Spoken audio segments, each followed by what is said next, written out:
All right. And we are doing Vedic Christianity. And I think everybody knows what that is. But if you don't, we're looking at Christian scripture and interpreting it using the Vedantic metaphysics. Because I found that the Bible and all the Christian literature that I've read so far from that perspective fits perfectly. I mean, even the Bible just it grows a basement. I mean, it gets really deep, and you get some really wonderful material. For example, like that simple parable about the wise man builds his house upon the rock, and the foolish man builds his house on the sand. Right. Well, I was always told that the rock was Jesus, and that the sand was anything else, any other principle of life. But in reality, the rock is the absolute unchanging, Satchitananda, and that we build our life around our nature and around the image of God within us, and that the sand is to build your house in the mind where you live as the thought of yourself. Right? This whole world is just mind, and us identifying with body mind is us creating a thought of ourself described by our body mind and placing that in mind in the world of change. And that's the sand that's there. And so that it just took that story for me and just made it, just gave it that depth. And talking about the storms, of this, that the whenever there's adversity or whatnot, if you've built your identity in the world of the changing, everything shifts. Your house falls down, your security breaks, you're set adrift. But if you are sitting in that place of silence, in the shrine of the heart and observing the changing world, then your house stands firm. You're not discombobulated by the change at all. And so you can do that with almost all of his parables. His parable of the vineyard, another great one.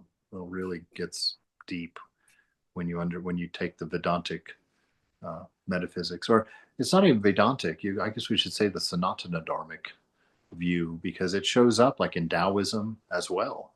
The same fundamentals are in there, and in all of those early, very very early traditions. And I don't doubt that it came from the south, the what do you call that? Indian, the southern continent or whatever. What do they call that? Southeast Asia. There it is. That it comes from Southeast Asia. There's no doubt about that to me. But I think at the time, that's all there really was. People were coming out of there and moving into all the rest of the world. So, yes. All right. So, and we are studying the book, The Imitation of Christ. And we are on chapter 9 of book 4. Book 4 focuses on the ritual of the communion, where people celebrate Jesus by remembering the fact that he suffered, and so you drink the blood and then you eat the body. And it's really just you taking part in that process and not forgetting the love of the divine for us. And that same thing can be mirrored. You don't have to have that particular ritual for it. I really see all of our practice as being that it's your meditation is your communion with the beloved, where you deepen your faith and understanding in the unconditioned love, where our strength comes from. I'm this on Sunday night. I just finished putting a lecture together on grace.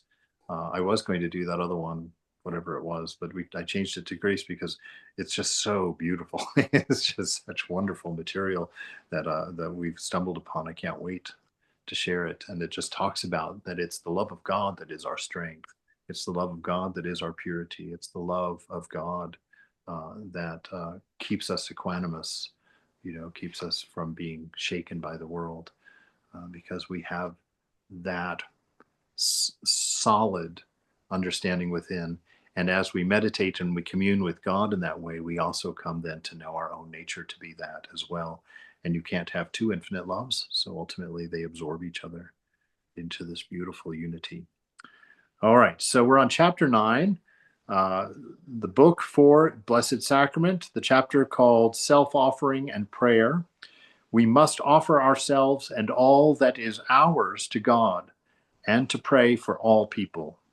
All right. And the disciple starts off praying to the Lord, saying, Lord, all things in heaven and on earth are yours. I desire to give myself to you in willing abandonment and to remain yours forever. Lord, in simplicity of heart, I offer myself to you this day, always to be your obedient servant and a sacrifice of perpetual praise. And so just this notion of, like, it's one thing to say everything is God's, in that way, but then to understand that you also belong to the beloved, and that when you took that fruit of the tree of good and evil, when you looked out and started to define your desires and your needs according to your senses, at that point ego developed and you took yourself away from God. You put up a little picket fence and you said everything on this side of the fence is me and it's mine, and I get to think and do as I want over here. You are over there, and I'll pray for to be like that, but this space is mine. And so we have, that's why he says here uh, I desire to give myself to you in willing abandonment and to remain yours forever, to sacrifice that ego, to die before you die, right? To let go of you as a named character, you as an ego self, with your desires and your aversions, to surrender those, lay them down at the beloved's feet, and accept the moment, which is the divine, which is God, that this moment is God, the I am, and therefore to accept this moment in perfection, always, seeing this moment as being as it should be, because that will force us in a way, train us anyway, to know ourselves as spirit, because the moment is rarely perfect for the body and rarely perfect for the mind, as we know. And so to say it's perfect and then to know it's perfect means you have to withdraw your sense of identity from body mind and come to spirit. And it's only through spirit that this world makes any sense at all, that there's any meaning at all in this world. So I desire to give myself to you in willing abandonment, all I can see is that little 4-year-old on YouTube. It's like we're giving, his dad, he's eating, there's 2 cupcakes, both of them with icing on it. And the boy has eaten all of the icing off of one of the cupcakes and it's sitting there on the table. And the other cupcake is still whole. And so dad comes and sits down at the table and he says, Tony, can I have a cupcake? And Tony's like, yes. And Tony gives him the cupcake with no icing on it, right? And his father's like, Tony, I don't want that one. And Tony's like, oh, okay. So he takes it back and puts it back over. He takes the other one, picks it up, eats all the icing off of it, and then hands it across the table to his father. And so I read this little sentence here. Lord, in my simplicity of heart, that I may offer myself to you always. It's like, don't eat the icing off first. Don't keep some of your pet desires for yourself. Don't compromise. Throw yourself at the beloved, because that love is entirely for you, and is your utter support. And if you hold back, you'll never know that, because there'll always be a little part of you that can't accept an unconditioned love, because you won't believe in the unconditioned part when you yourself are giving conditions. You just won't be able to relax into that beauty, and you'll miss out. You'll be fine. God still loves you in the same way, but you won't be aware of it. You won't be able to absorb it and be transcendent because of it in there. So in the simplicity of heart, I want to be yours forever. I offer myself to you this day, always to be your obedient servant and a sacrifice of perpetual praise.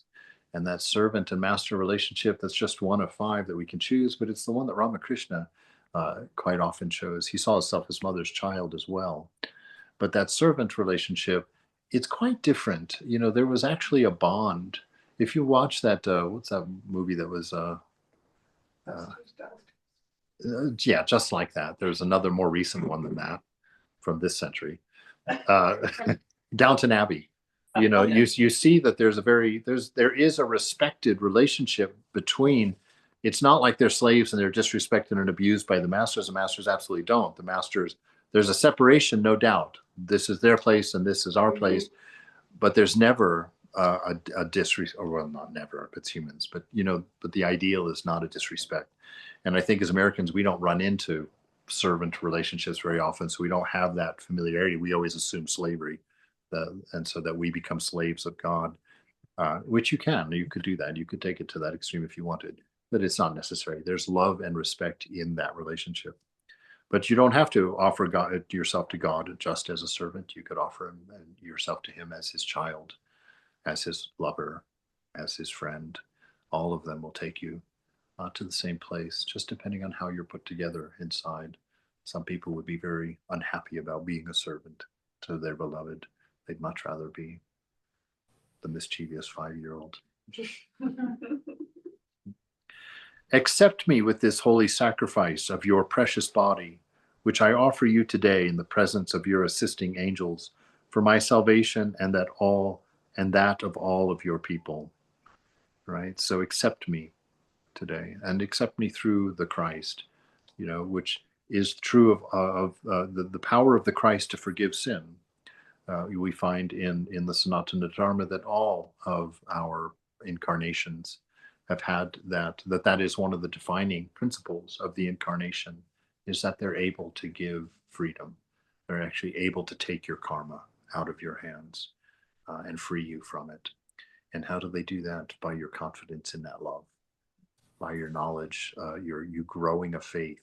That's why they say faith, right? You have to develop a faith in a love that's perfect, in a love that has no reservation, not holding back anything. And your mind's not going to believe that. Your mind's not going to trust that. There's guilt and there's shame, and there's like, yeah, that's probably true for that person. I doubt it's true for me, but that's not the case.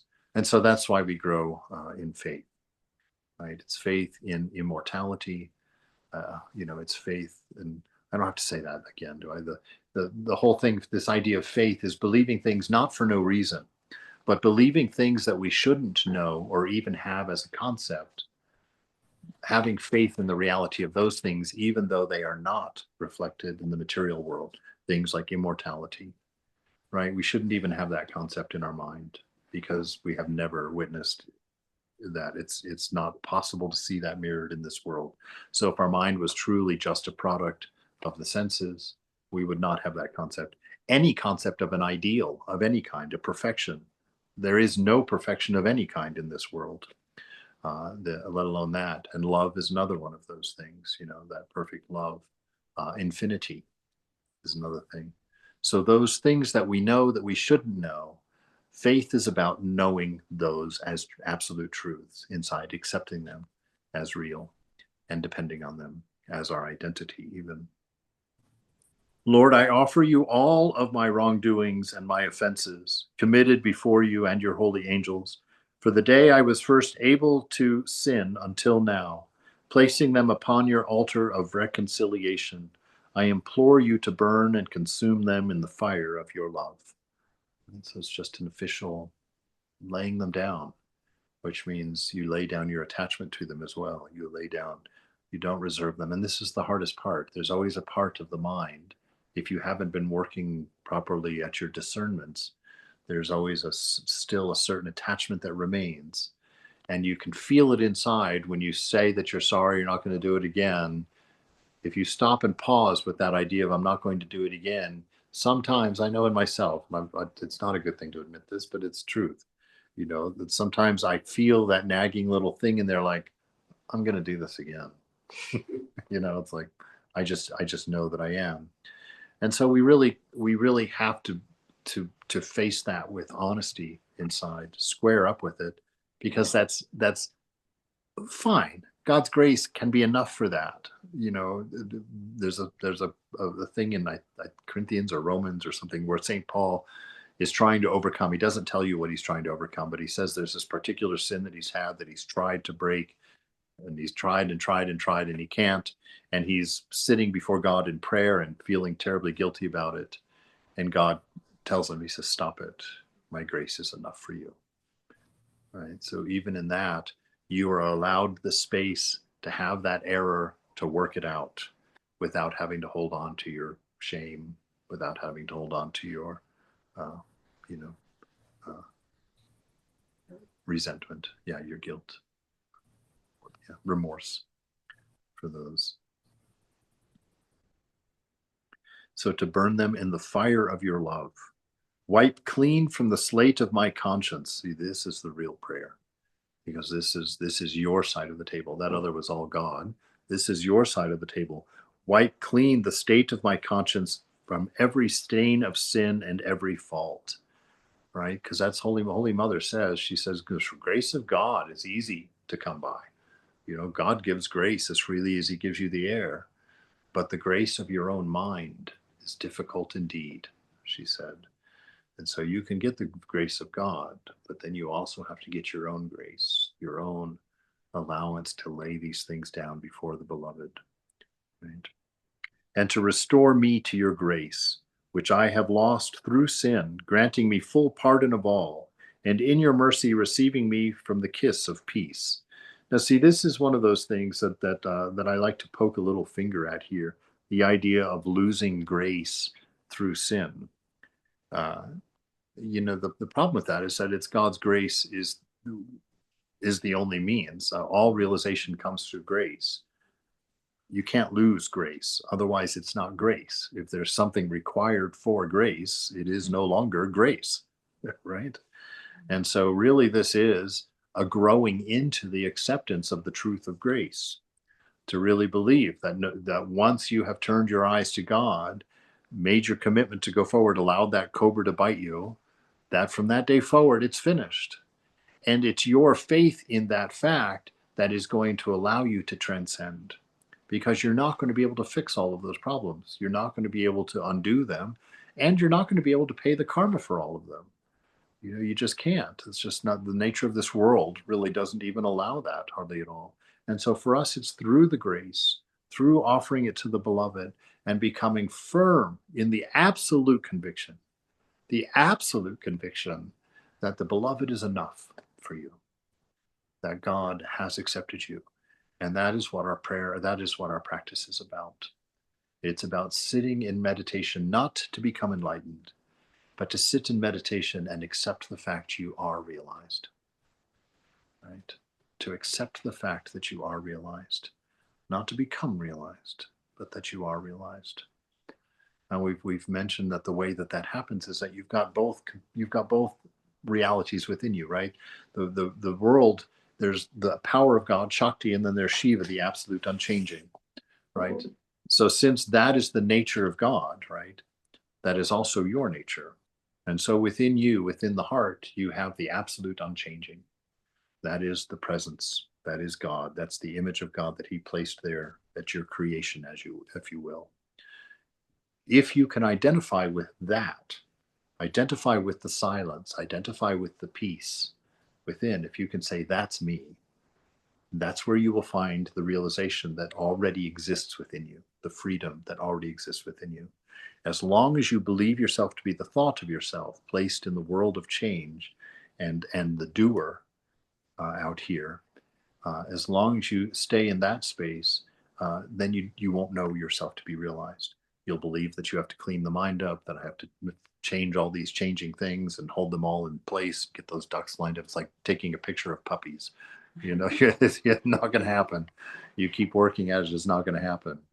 And so this wonderful grace that we have to accept the fact that we are just fine, and that anything lacking, the mother has already forgotten and is not looking at anyway, and is just pouring you and filling you with that love. And it's that love that will grow and push those things out over time as you discern and come to learn that your desires always came with the same amount of suffering and they never delivered what was promised. And when you come to realize that through your practice and your discernment, finally you can let go of them. Discernment leads to dispassion. Dispassion leads to renunciation. Renunciation leads to freedom. What else can I do about my sins but humbly confess and deplore them, ever asking for your mercy? Please hear me, O merciful God, as I stand before you. All my sins are extremely detestable to me. By your grace, I will never commit them again to them again. right? And Ramakrishna says that exact same thing.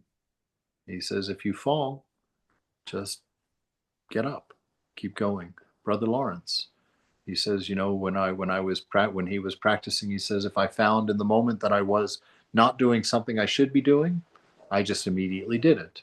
And if I was doing something I shouldn't be doing, I immediately stopped. And he said, I didn't give myself much trouble about it. I simply put my mind on God and told him, if you let me forget you, this is what's going to happen. Right? Which is exactly the kind of relationship we should have. It's like, if you let me forget, I'm going to forget. And what else can you expect? And so we each time renew ourselves and we commit to it again in the moment. We don't do things forever because we don't have forever. We have the moment. So you don't ever have to decide in this moment, I'm never going to do that again in my whole life, because the ego will make that too big and use that as an excuse for your fall. Right? If you say, oh, I'm never going to have another beer in my life, you're like, oh my God, how am I going to do that? You don't have to do that. You just don't have a beer right now. And you just keep that going. I'm not going to have a beer right now. Right? And that will become forever, but without triggering your fear of losing your desire inside. So just a little trick of mind there. All right. I am truly sorry for them. That's a good meditation right there to think about it. Just to get yourself in that space. Yeah, the best way to get that is, it's hard to be sorry to God when, like Vivekananda says, in truth, most of us are atheists, you know, until we know uh, God. I mean, if we knew God as absolutely as his reality, we could walk on water, right? We could say to the mountain, get up and throw yourself in the sea. That's the level that Vivekananda is talking about when he says all of us are atheists anyway. We don't have that level of faith, right? And so it's kind of hard to get very sorry about your sin to this being that you may 99% believe in or may 97% trust, but that 3% isn't in there. And so for me, I found the better way to really feel the price of our wrongdoing is through discernment and paying attention to what you're doing to yourself, right? What kind of person does this action make me? What kind of requirement? Because one of the things that was staggering to me was when I started paying attention to how much effort and investment my desires were taking from my life. You know, like to go out on a Friday night, the amount of money to spend out there, the amount of effort of, you know, doing the hunt for enjoyments or however it might be, the enduring of the next day, you know, the condition of your body mind after all of that. You take all of that time on both ends of what, the hour and a half of enjoyment that you get out of it, it frankly isn't worth it. But you don't realize it because next week, when you think about it again on Friday night, the mind is only going to play back that hour and a half. And you're just going to remember how fun that was and what a nice time that was with all my friends. You're going to totally not think about Saturday morning when you woke up last week and said, oh my God, I'm never going to do that again. Right? There you are doing it again. So it's that discernment, going inside, pay attention, you know, because God isn't telling you to not do things because they offend him. And that's not the game at all. He's telling you to stop doing the things that are burning your own fingers, you know, the things that are turning you into a person who suffers a lot because you're always chasing after things that never give you what you're looking for, that leave you insecure, that leave you broken, that leave you ashamed, that leave you hungry, right? Although my good works are few and imperfect, nevertheless I offer them to you to improve and to sanctify. Look upon them favorably, making them acceptable to you, always perfecting them, and bring me, a slothful and useless creature, to a holy and glorious end. I'm sorry that I'm laughing at that. It's not, it's just, I just am kind of provoked by that idea because if you think of yourself that way, what else can you be? You know, if you define yourself as slothful and worthless, where can you go from there? If that's your nature, if that's what you are, then everything's going to be colored that way. That's why Vivekananda says, don't ever say things like that. Say constantly, I'm ever free, I'm ever blissful, I'm loved of God, I will never die, I've never been born. I am the child of the beloved. I am love itself, right? So you reinforce those things again and again and again and again. And even if these things are true, they are pushed out to the outer edges, pushed out to the outer edges to be discarded in time. And you go to find that perfection, that image of the beloved, the image that God actually looks at when he sees or she sees you, right? That God is never looking, like Mother says, I can't even see the faults. She looks at you, she can't even see the fault. You're her child, and she even if she sees the fault, she knows implicitly that you're not the doer, because she's enlightened, obviously. So she knows you're not the doer, and that's why she says it's the mother's responsibility to change your diaper, to clean you up, to put you together. It's not yours. Yours is simply to be available, to open yourself before the mother. Right? I offer you also all the holy desires of devout persons, the needs of my parents, brothers, sisters, friends, and all who are dear to me, and all who have shown kindness to me or others for your love, or who have asked me to pray and offer Mass for them, and those dear to them, living or dead. May they be helped by your grace and consolation, protected from danger and delivered from their pain. Then, freed from all evils, they may joyfully give you praise and gracious thanks. Right? And so it's not just keeping our prayer about me and mine, because oddly enough, that's more me and mine, right? So expand your sense of prayer. Hold everybody in that light. You know, it's kind of a cheesy thing, but at points in my life, I kept prayer journals. Or somebody would ask me to pray, and I'd make a commitment to pray for them, and then I'd follow up with them. Hey, I've been praying about your daughter and getting into that school. What happened with that? Did that happen? I prayed for it. And what does that do? That spreads love, right? Because then that person know that you actually heard them when they asked for prayers, and then that you actually did it for them, and then that you actually came back to find out how they were and how those things were going. What is that? That is sangha. That is holy company. And so to do that and weave your prayer into that, expand. And if you don't have that kind of relationship where you pray for things particularly like that, just open up your heart and lay all of those things before the mother or your divine ideal. Just open them up and let them see your love for your friends, and let them see your concern for your parents and for your children and for your neighbors and whatnot. But the idea is expand, expand, expand. Include as much in your practice as possible thoughts of others, wishes for others' enlightenment. And I even suggest, like what Mother does. Mother quite often would do japam for her disciples. And while I don't think that we can spare any of our japam to give, I still think it's a beautiful practice. And I have found, and I invite you to test it. Sit there and tell Mother, these next 10 japam are for my friend Bill. And do them, and just be amazed at the heat you'll find in the heart when you do that.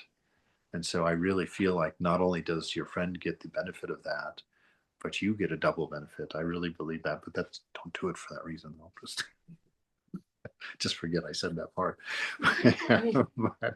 but definitely, definitely share your japam as well, and do it for each other, because how great that would be if all of us were practicing for each other. That would be a beautiful thing.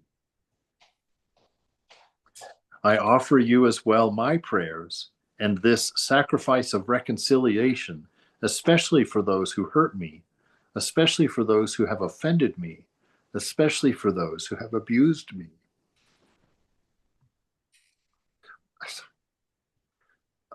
or for those that have inflicted any injury upon me.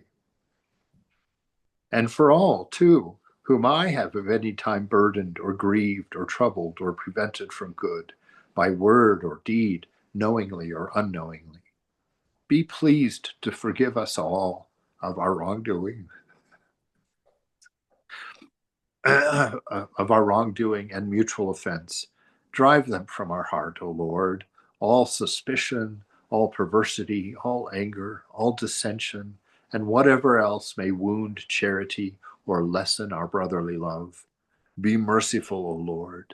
Be merciful to those who implore your mercy. Give grace to those in need. Make us all live in such a way as to be worthy to possess your grace and life everlasting. So be it.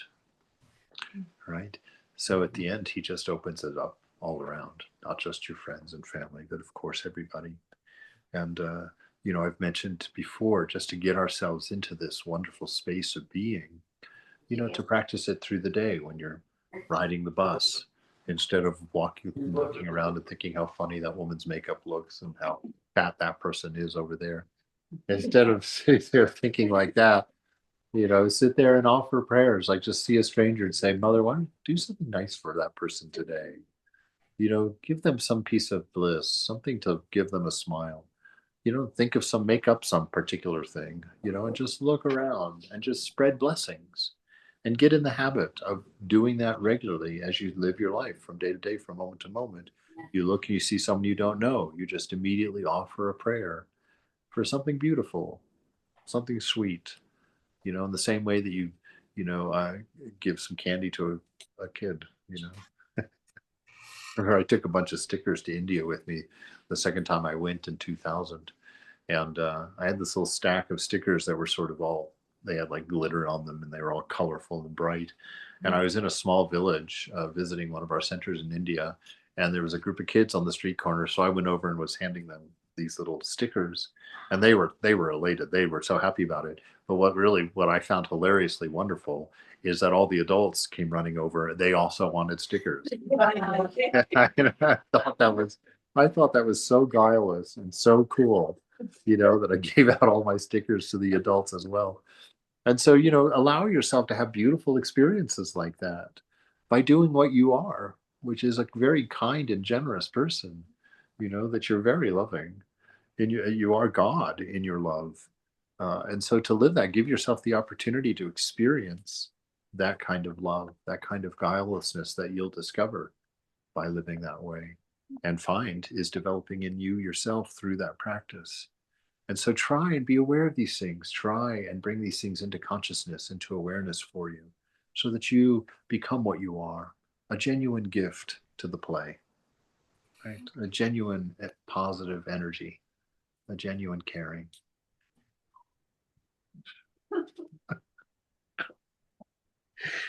Oh, Ma, my God. Well, she has me say things like this and just sit here and be like, oh, my God, I've got so much work to do.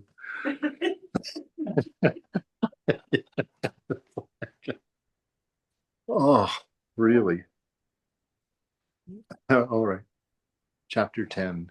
What are we doing on time here? Okay, doing great. Chapter 10, that we must not lightly refrain from Holy Communion. Okay, and again, here, Holy Communion, he's going to be talking about that ritual in particular, where you're just remembering the sacrifice and the love of Christ and the union with God that is being offered through that. So for them, it's a ritual in that way. We don't have a matching ritual for that outside of our practice, but our practice is the exact same remembrance of communion, remembrance of love, remembrance of our guru who has taken upon herself or himself our faults, and who has made a pact with us, as I understand it, with the guru disciple relationship, that they've made a pact not to cross over until you've crossed over, not to have their own realization, or to not to, jump over that wall and stay over there until you are pulled over that wall. And so, understand that we have this exact same sentiment, this exact same understanding that the Christians have created a ritual for. And so when he talks about it here, think about your own practice and means of bringing that awareness of that sacrifice of the beloved for you. Christ, frequently go to the fountain of grace and divine mercy. So this is Christ telling you, frequently. And where is that fount? That fount of pure love comes bubbling through in the chest. The Upanishad says it's a little fountain about the size of your thumb, where the absolute unchanging somehow spills into the world of change. Come often to the shrine of the heart, where that is, where the energy, the love of God enters into you to illuminate your mind and to activate your life and to give you the energy and sense of existence in order to play your part, right? Frequently go to the fountain of grace, this fountain of divine mercy, the fountain of goodness, the fountain of all purity, where you can be cured of your passions and your vices. Then you may deserve, oh, just that possibility, where you can be cured of your passions and your vices.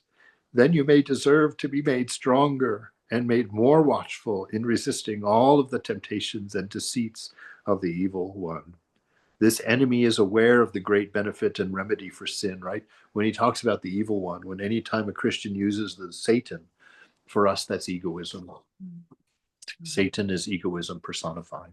So we use the word ego when with this. And so the ego one is aware, the ego self is aware of the great benefit and remedy for sin contained in the Holy Communion, in this knowledge of God's grace, and tries by every ruse.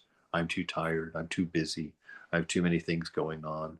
I already did 5 minutes this morning.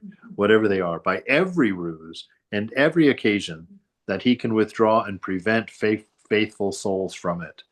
It's like, oh, whatever. Your excuses. We could sit here and probably build another building out of them.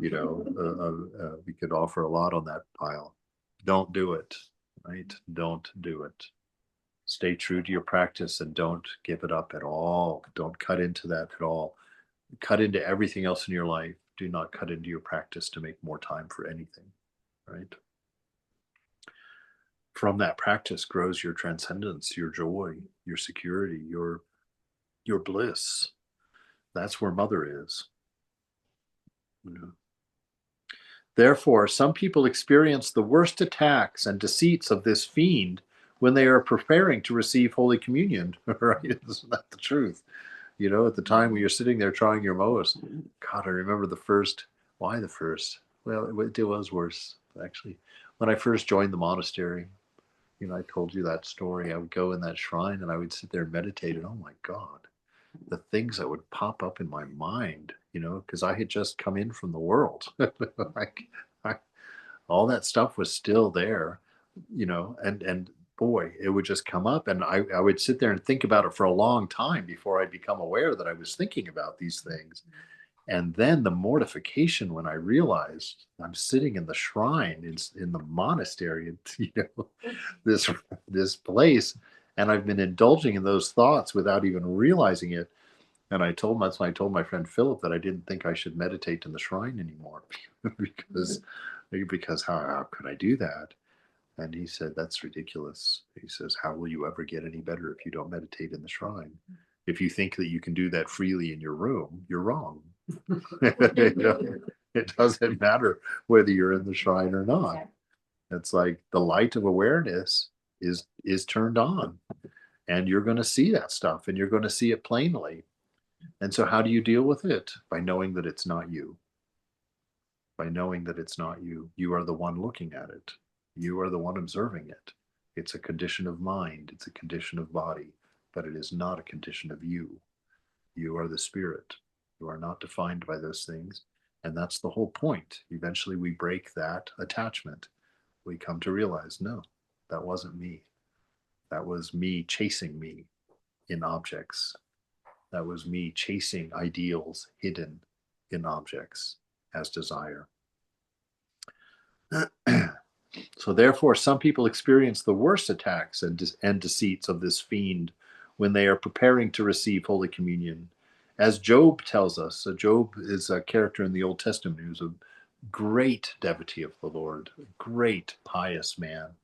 And because of that piety, God had made him very wealthy and had made him very powerful and had given him many sons and had given him lots of land and lots of animals and just blessed him in every way. And then just a I guess a recap of that book. It's a book in the Old Testament. If you ever want to read it, it's an amazing read. It's a struggling book to read because what happens is at the beginning of the book, Satan comes to God and God says to Satan, hey, have you considered my man Job? Look what a great guy he is. You haven't been able to make him fall. And Satan says to him, well, of course he's a great guy. Look, you've given him all that money and all that power and all those, big family. And he says, give me some time with him and I'll show you what he's really like. And so God gives Satan permission, and Satan ravages Job, takes everything. By the end of the book, Job is sitting naked with boils all over his body, his family dead, killed by an invading army, his lands taken, his animals slaughtered. He's homeless and naked, sitting there with absolutely nothing. And his friends come to him and say, why, how can you still praise the name of the Lord? Look what he's done to you. And Job still maintains, it is God who gave it all, it is God who takes it all away, blessed is the name of God. Which, sorry, but I think of that, I think, God, it's got to be metaphor, because the beloved would just never do such a thing. But nonetheless, it's not about God doing that to Job. It's about Job's absolute faithfulness until the very end. And so he says, as Job tells us, the evil spirit comes among the children of God to disturb them with his usual malice, or to frighten and confuse them, so that he may, through his crafty suggestions, lessen their devotion or destroy their faith. This is to make them either abandon this communion or to approach it with very little fervor, right? And so your ego, again, this evil spirit, this evil one, your ego comes amongst us, the children of the beloved. Why? To disturb us with the usual malice, to be upset with the person who ate our food, or the person who, sat on our pillow, or whatever might happen this weekend. Just know egoism is circling through this room looking for an opportunity to make sure you get offended in the best way. Right? So be careful. This evil spirit comes amongst the children of God to disturb them with his usual malice, to frighten or confuse them, confuse you about who you are, confuse you about what's important and what's not important, right? So that he may, through his crafty suggestions, right, the raising up of your desires and your samskaras, lessen your devotion or destroy your faith. This is to make them either abandon this communion, this oneness, this pursuit, and this celebration of forgiveness and grace that is our spirit, our relationship with God, or to approach it with very little fervor, to be half-hearted, which is the worst, to be lukewarm, to be a hypocrite. That's an ugly one, and we can see religion is full of it, because we're trying to push against it. And when you push against it, at first it's going to bite your fingers. It's not going to be happy about it. You must completely ignore his wiles, however foul and abominable. Turn all of his filthy suggestions back upon him, right? Satan, or egoism, must be treated with utter scorn and contempt. Never refrain from Holy Communion because of his attacks and the disturbances that he arouses within you. That which your ego does to you, the wrong thinking, the excuses for why you have a special relationship with God, and he overlooks those things in you, or whatever it is that your ego comes in and tries to play, whatever card he tries to play. Be on guard. Any thoughts of me and mine are your undoing. They are the cause of your suffering. They are the cause of your struggle in this life. Don't give them a pass because you think they're favorable to you. Don't have pet vices. Your vices are there to kill you. They're there to eat you alive, which is what they will do if you give yourself to them to the nth degree. I can anyway, I can tell you that as a personal experience. You will be spat out the other side, a broken person. Often a person is over anxious to have a feeling of devotion, or has some concern about going to confession, which creates an obstacle, right? But we want to be what we are, and we often think of ourselves beyond our star, and cause some troubles. right? The perfect example of that is like the scene that I like to talk about. The Pope was giving a lecture on the stage, and behind him was the Pope throne was sitting there empty, and some little toddler kid, probably 5 or 6, somehow broke loose of his mother backstage and comes running out on the stage behind the Pope while he's giving a lecture, and goes over to the seat and puts his arm up and throws his leg up and literally climbs up into the Pope chair and sits there with his arms up on the thing. And he's all happy. And he's just sitting there listening to the Pope. And, of course, the audience is tittering. And the Pope turns around and sees it and just is charmed to the soul about it and thinks it's the sweetest thing. And then mother and a security guard come running out from the side and they fetch the kid and, take him back. The beauty of knowing that you as a child of God can sit in that chair and get no scorn from it, from the beloved, is the truth. But if you are not that guileless and you're not innocently going and just climbing into the chair in full faith that it is yours as much as it's the Pope's, you can know that audience isn't going to titter and that the Pope is not going to be undisturbed and that the security guard wouldn't have waited for his mother, right? And so when we take things by license and not by grace, that's when we get ourselves in trouble, when we have to live in a world of grace and have that confidence in the beloved, but never take license, which means that just because God will forgive you of it and because God will wipe you up and mother will put a new diaper on you, don't poop in it immediately because you can. Just don't do it.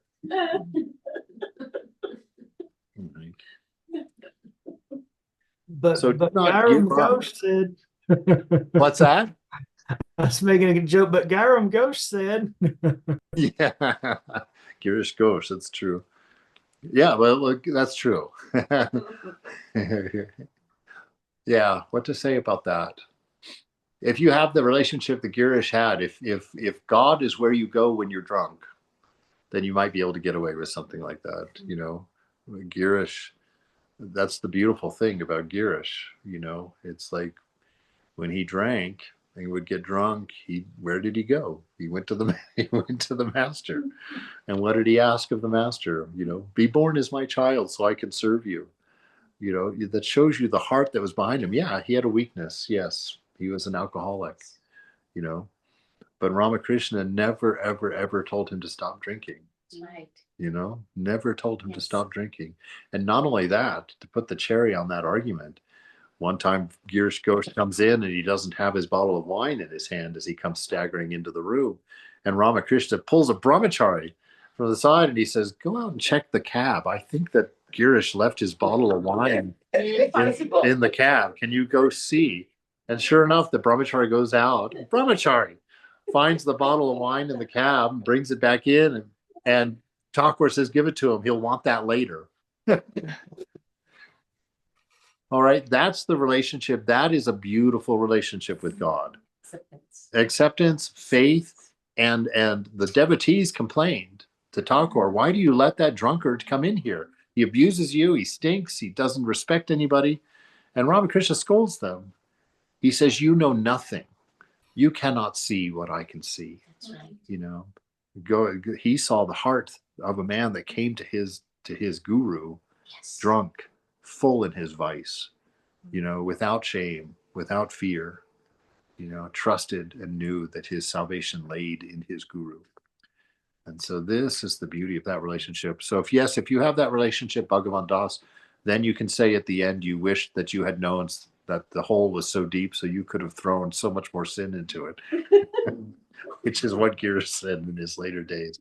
He said, if I'd ever known that hole was so large, I would have done a lot more.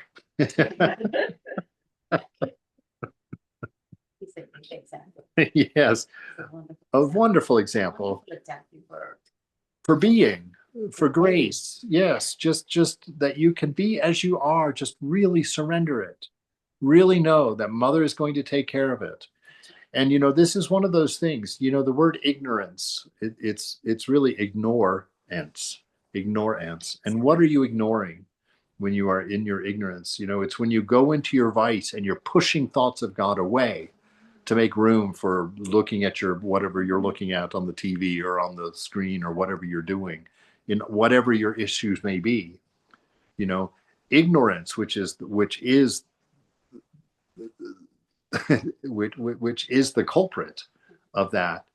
If you ignore God, if you ignore those pressings inside that are saying, I don't think you should be doing this, you shouldn't be doing this, or if it's not saying you shouldn't be doing this, it's you saying, oh, this won't matter, this is just a little thing, it's not important, knowing full well that it leads to bigger things for you. But if you don't bring God with you to your vice, how will you ever get over it? Because it's that light of awareness that will show you clearly what that is doing to you, right? It will show you clearly. It will show you how stupid you look, sitting there doing whatever you're doing in your state of vice. It's the presence of the beloved that will heal you and bring you home. So do not employ ignorance to hold on to your pleasures and your secret joys, Bring that presence of God all the way into the dungeon with you, right? So that you can see things as they are, so that you can find freedom from them, so that you can break the habits. Oh, that's the way to discern.